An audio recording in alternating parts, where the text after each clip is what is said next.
Welcome back, Calculus. Our objective for today is to be able to find derivatives of the 6 trig functions. I know that's everybody's favorite, as well as the natural log, also another favorite by hand. I'll tell you the calculus is a lot easier than the algebra, so that's a good news. Double check the checklist, make sure you're in full screen mode, hit continue when you're ready to move on.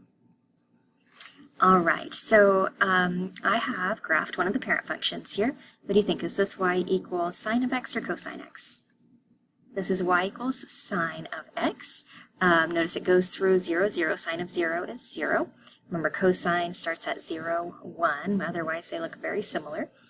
So what we're going to try to do is see if we can figure out the derivative of sine of x. And remember, what does the derivative give me at each x value? It gives you the slope of the tangent line, okay? So if you can see the orange dots here, I've picked out some very special points, and at each of these points, the slope is either 0, positive 1, or negative 1, okay? So I'm going to move these. You tell me what you think the derivative is. Remember, I've picked out special points where you just have those three options. Again, 0, positive 1, or negative 1, okay? And what I'm going to do is take whatever the slope is there and make that be the y value, because that's going to now be what the derivative is, okay? So let's take a look at this this value here on the graph of sine. What would you say the slope is there? 0, positive 1, or negative 1? Well, it's increasing, so I'm going to say positive 1. So we're going to move that up to y equals 1. So I'm going to create a new function where the y value now represents the slope of the old function, also known as the derivative. Okay, what about here? What's the slope? If I were to zoom in here on this orange dot, what's the slope there? 0, 1, or negative 1? 0. So I'm going to take what was my slope and make it my new y value. Okay. What about here? What do we think? What's the slope? 0, positive 1, or negative 1?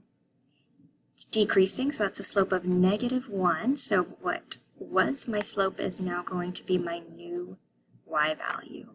Okay. Right here the slope is 0. So we now have y equals 0. Here the slope is positive 1, so I'm going to move this up to y equals 1. Here the slope is 0. What's the slope here? Negative 1, so I'm going to take this to y equals negative 1 now. Here the slope is 0. And here the slope is positive 1. Move myself a bit. Okay, so now take a look at my orange dots. I'll go, ooh, what do we think? Do we know that graph?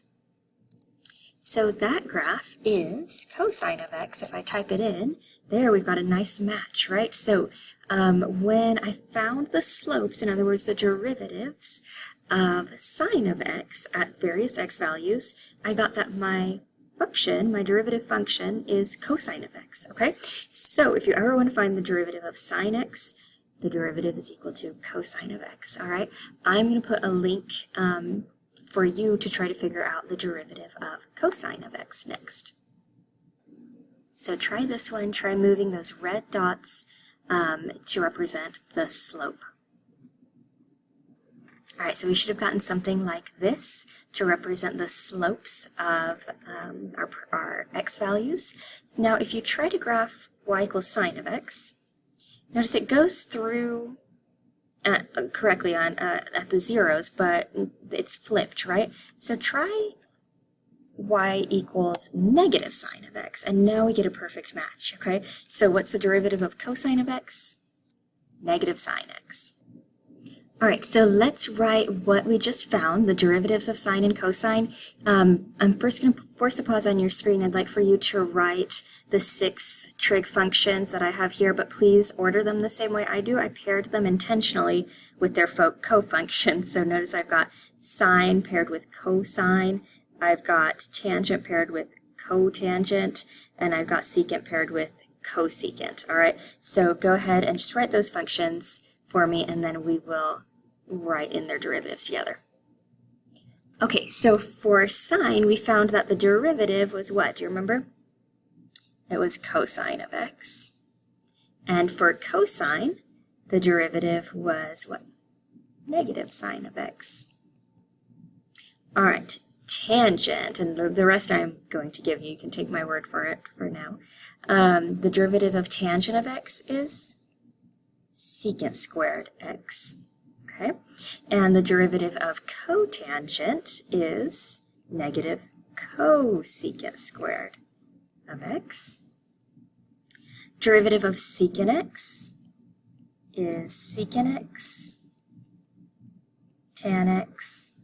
The derivative of cosecant x is negative cosecant x cotangent x. Okay. All right, so these 6 I do need you to commit to memory. There's not a ton of memory, not a ton of memorizations in Calc AB. There's certainly a lot more in Pre-Calc than there is in Calc 1. Calc 2 is a different story. But these are 6 derivatives I do need you to memorize. We will do some derivative quizzes on them next unit, kind of like we did unit circle quizzes in Pre-Calc. But what I want you to notice is I paired them like this very intentionally. I said I paired the cofunctions, right? The cofunction of sine is cosine. I'm adding that prefix of CO in front of the original. The cofunction of tangent is cotangent, and the cofunction of secant is cosecant, okay? Now take a look at their derivatives.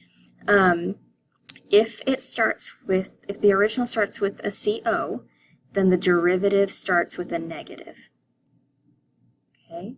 And then it's the cofunctions after that. So the cofunction of sine is cosine. The cofunction of secant is cosecant. The cofunctions of secant and tangent are cosecant, cotangent, okay? So if you can commit this list to memory, the second list follows. You're just going to put a negative in front and change to the cofunction. All right, let's try example 1 together. I'm going to force a pause on your screen. Go ahead and copy the 2 that I have, and then we'll do these together. All right, so we want to find the derivative in both cases here. So always ask yourself, any special rules, anything I need to rewrite? So what do we think for f of x? Any special rules? Here we'll need product rule, right? So derive the first, we get 3x squared, hold the second, cosine of x. Now plus or minus for product? Plus, now hold the first, and derive the second, and when we derive cosine, look at your notes, what do we get? Negative sine of x, okay?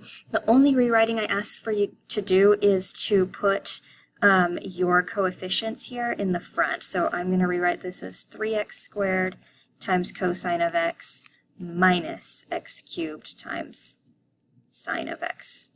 That's traditionally how you'll see it on a multiple choice question, all right? Okay, how about g of x? Any special rules? Yeah, so we can use quotient rule. Alternatively, we could rewrite that as sine of x times x to the negative 2 and use product rule. So either one will work here. I'm going to, for practice, we're going to do quotient rule. So derive the first, or the numerator. That will be what? That'll be cosine of x. Then I'm going to hold the second, so that'll be x squared. Now for quotient rule, plus or minus. Minus comes next. All right, now hold the first, which was sine of x, and derive the second, which is 2x, all over the original denominator squared. So x squared squared, let's just go ahead and put x to the 4th. Okay. Now, this one I can simplify a little bit. Notice that in every single term, there's a factor of x. So I can reduce, like this would be a power of 3 now. This would go down to a power of 1, and that would go away completely, okay? So final answer rewritten.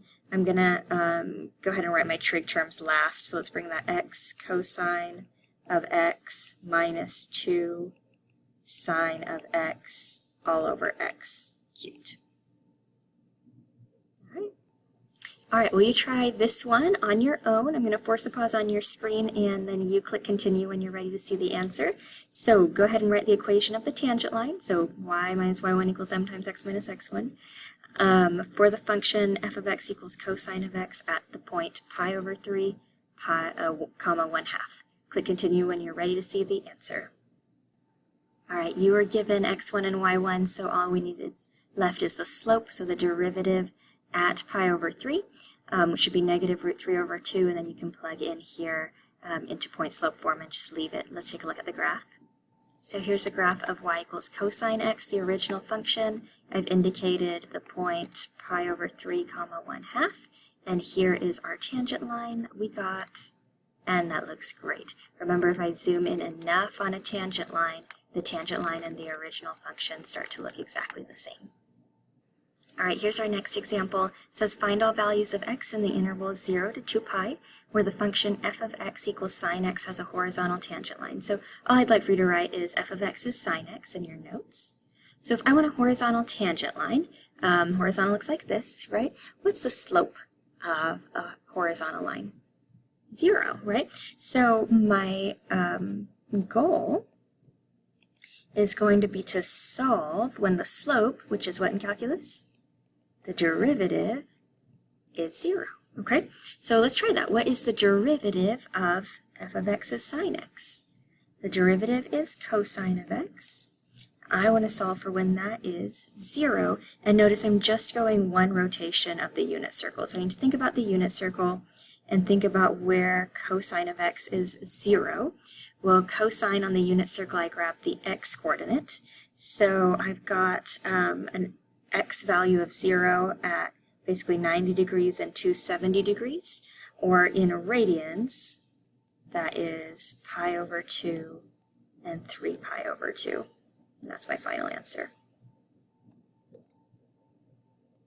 I just want to show you the graph. Here's my original sine of x, and I got horizontal tangent lines at pi over 2 and 3 pi over 2, and you can see if we zoom in on either of those two, I will indeed start to get a slope of 0. I will get a horizontal tangent line. All right, so you know how to find the derivative of power functions like x squared or x to the 1/2. You know how to find the derivative of e to the x, which is the best, e to the x. You know how to find the derivative of trig functions, and there's one more function for now I need you to learn, and that's the natural log of x, okay? So I'm going to force a pause on your screen. Can you just make a quick table for me like this? X goes 1, 2, 3, 4, 5, and then we'll have derivative of natural log in the second row. Okay, so we're going to fill this in for natural log of x. I'm going to come over to Desmos. If you prefer to use an 84, that is fine. All right, so I've got f of x as natural log of x, and my first value I want in that table is the derivative of natural log evaluated at 1, and I'm getting 1. So I'd like you to put your answers as a fraction, 1 or 1 over 1. Either way. Okay, now you try finding the other 4 for me. Press continue when you're ready to see the answers. All right, we should have gotten these. So the derivative of natural log of x at x equals 2 is 0.5. As a fraction, that's 1/2. At 3, our derivative was a third. At 4, our derivative was a fourth. At 5, it's a fifth. So in general, when for any x value, what's my derivative going to be? 1 over that x value. Okay, so the conclusion is that the derivative with respect to x of the natural log of x is what again? 1 over x. Okay, and that is, for now, our final thing we need to memorize in terms of derivatives. All right, our last example, example 4, I'd like for you to bring this to class. F of x is sine of x times a natural log of x. Find me f prime of x. And always think about if you need any special rules before you get going on the differentiation. All right, bring this to class. I will see you all then.